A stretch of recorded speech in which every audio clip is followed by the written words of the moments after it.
এখান থেকে সেমা, এই যে সেমা মাহফিল করে না কাওয়ালি, আর মা কি তাকওয়া পরহেজগারি, মানুষের সামনে ভিতরে ভিতরে সবাই বসে বসে শুনে, ভিতরে ভিতরে যতগুলা মানুষ কাওয়ালির ভিতরে ফতোয়া দেয় সবাই কাওয়ালি শুনে, সবাই। আপনি যদি তাদেরকে জিজ্ঞেস করেন বিসমিল্লাহ পুরা লিস্ট বলতে পারবে। মানুষ তো আপনি আপনার মধ্যে সুর ইম্প্যাক্ট করে। এখন তারা দেখতেছে যে এখানে এদের ভিতরে সহজভাবে কিভাবে ঢোকা যায়, সহজভাবে কিভাবে ঢোকা যায়। যেমন আমি সারাদিন ওয়াজ করলাম, আপনার মনে কোনো কিছু নরম হইল না, কিন্তু একটা বিচ্ছেদের কালাম পরে আপনার ভিতরের জগৎকে ব্রোকেন করে দিয়েছে। আপনি টেরো পান নাই, আপনার চোখ দিয়ে পানি পড়তেছে। আমি বেচারা 4 ঘন্টা ওয়াজ করছি, নিজেরও নাই চোখের পানি, মানুষেরও নাই চোখের। আরেকজন কিছু করে নাই, আরেকজন কিছু করে নাই, কি একটা বলছে সেও কান্দে, মানুষও কান্দে। কিরে, আপনারা বুঝতে পারতেছেন? সেই কারণে হযরতে দাউদ আলাইহিস ইসলামকে আল্লাহ মুজিজাই দান করেছেন সুর। মুজিজা কি? সুর। কেন? সুর ইম্প্যাক্ট করে অনেক বেশি। এই কারণে আমার আল্লাহ মানুষের ভিতরে, আপনারা দেখেন আমরা যখন আমাদের কামরানো যখন কেরাত করতেছে, ভিতরে লাগে না ভালো? ওই জায়গার মধ্যে যদি একজনে আমার মতো করে এই ড্রাই আকারে পড়ে ফেলতো, ভালো লাগতো? ভালো লাগতো। আপনারা যখন মদিনা শরীফের মধ্যে, মক্কা শরীফের মধ্যে নামাজ পড়েন, শেখ সুদাইস যখন নামাজ পড়ে, আপনি কি আয়াতগুলা বুঝতে পারতেছেন? পারতেছেন না তো, কিন্তু অজর দ্বারায় পানি পড়তেছে। তাইলে আপনি আমাকে বলেন তো পানিটা কেন পড়তেছে? আপনি বলবেন হুজুর কোরআনের আয়াতের কারণে না। আয়াতের একটা ইম্প্যাক্ট আল্লাহর কালামের আছে, ঘায়েল করে ফেলেছে আপনাকে কিসে? সুরে। আপনারা বুঝতে পেরেছেন? সেই কারণে একটা তো জাগার তাসির থাকে, হেরেমের তাসির আর এখানকার তাসির কখনো এক হবে না। কোরআনের তাসির আছে, কিন্তু সুর যদি না হইতো আপনি ওই জিনিসটা নিতে পারতেন না। তো সুফিয়ায়ে কেরাম ওনারা যখন দেখেছেন এই এলাকার মানুষকে টার্গেট করতে হলে আমার বৃহত্তম জিনিস হচ্ছে দিন দেওয়া, তাকে আল্লাহ মানিয়ে নেওয়া, তো তারে কি করতেছে? ও দেখতেছে কি রে, এখানেও তো ঢুল তাবলা আছে, ঢুল তাবলা আছে, বসে গেছে। তো সে এতক্ষণ বাসাই করছে গান, এখানে তারে লা ইলাহা ইল্লাল্লাহ, সে বুঝতেও পারে নাই লা ইলাহা ইল্লাল্লাহ শুরু হয়েছে, সে ডান্সিং করা শুরু করেছে, রক্স তৈরি হয়েছে। আপনারা বুঝতে পেরেছেন? এবং ইথিওপিয়ান সাহাবায়ে কেরাম এসে আমার নবী যেই তারিখে রবিউল আউয়ালের 12 তারিখ হিজরত করেছেন, হিজরত তারিখে এসে মসজিদে নববীর দরজার মধ্যে সাহাবায়ে কেরাম রক্স করতেন। রক্স মানে ইংরেজির রক্স। হাদিসে পাকের শব্দ কি? ওয়াহুম ইয়ারকুসুন। মুসনাদ আহমদ, ইমাম আহমদ ইবনে হাম্বলের হাদিস।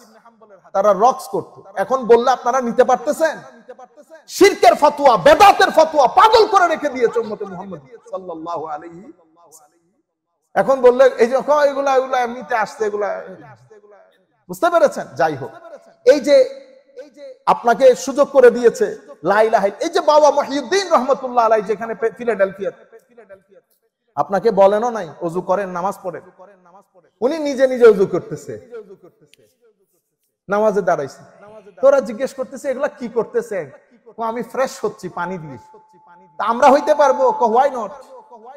তো তাকে কিন্তু আগে কালমা পড়তে বলতেছে না। আপনারা সুফিয়ায়ে কেরামের স্ট্র্যাটেজি দেখেন, টেকনিক দেখেন কিভাবে, বুঝতে পেরেছেন? আচ্ছা, এটা আপনি কি করেন? আমরা আপনার সাথে দাঁড়াইতে পারবো? হ্যাঁ, দাঁড়াইতে পারবো, কিন্তু এটা এইভাবে দাঁড়াইলে হবে না তো, আগে তো একটু পানি দিয়ে হাত মুখ ধুয়ে ফেলতে হবে। কেমনে দুই? কই যে আমি ধুইতেছি। ওযু করাইছে না? আমাদের দাঁড়াইছে। হায় হায়, সুফিয়ায়ে কেরামের নামাজ আর আমাদের নামাজ এক ধরনের না। নামাজ অনেক বড় জিনিস, অনেক মহব্বতের জিনিস। মা সন্তানের মধ্যে, অনেক মা শুয়ে পড়লে সন্তান মার বুকে ঢুকে যায় না, কি মহব্বত। হ্যাঁ, মাও বড় বড় ছেলেদেরকে আমরা যখন দেখি,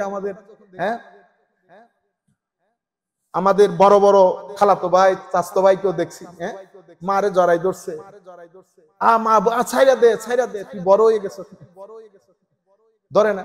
ঠিক সেই রকম আপনি যখন আল্লাহকে মহব্বত করতে চাইবেন, আল্লাহ এরকম মহব্বত করে আপনি। সুফিয়ায়ে কেরাম যখন নামাজের মধ্যে দাঁড়ান, ওইটা নামাজ। আমাদের নামাজ তো শুরু শেষ কখন জানি।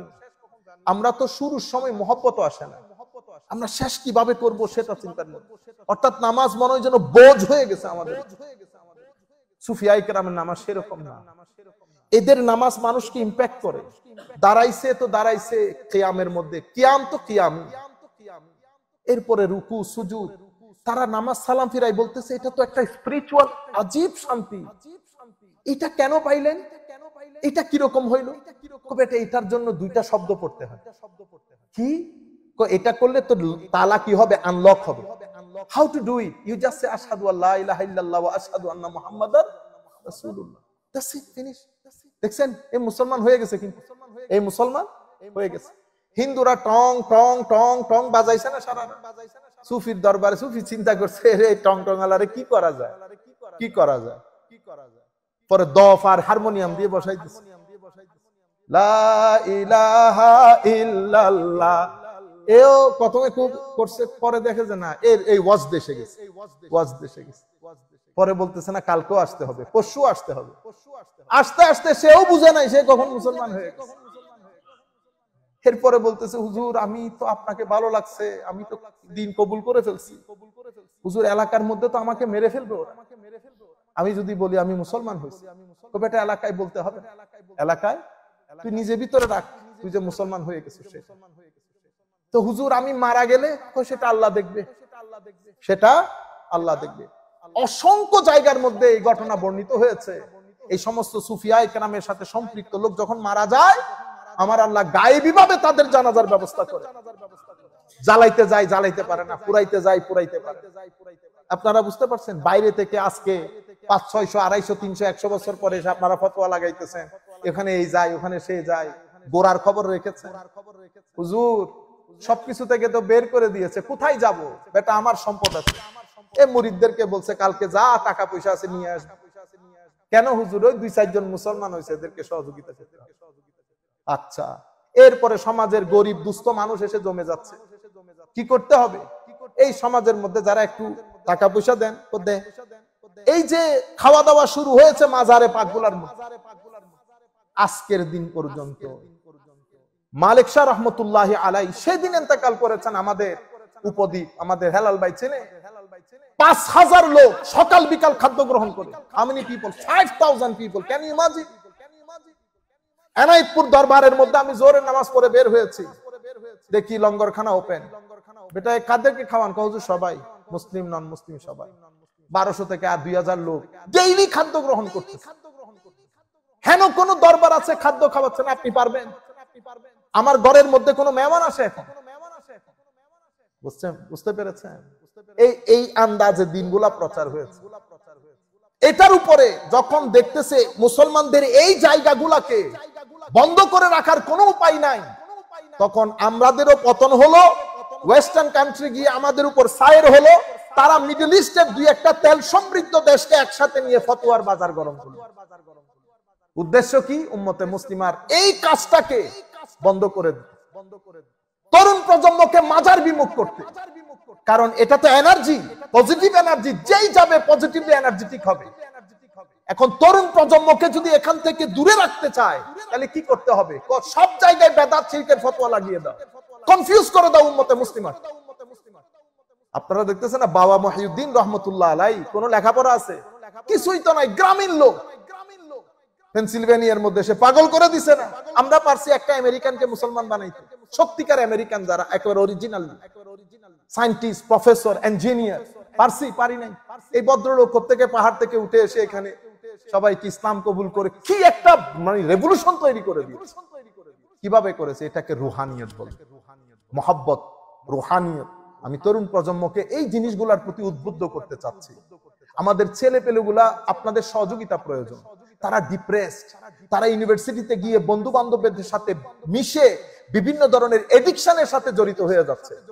আপনারা তাদের জন্য কাজ করেন, তাদের সাথে মিশেন।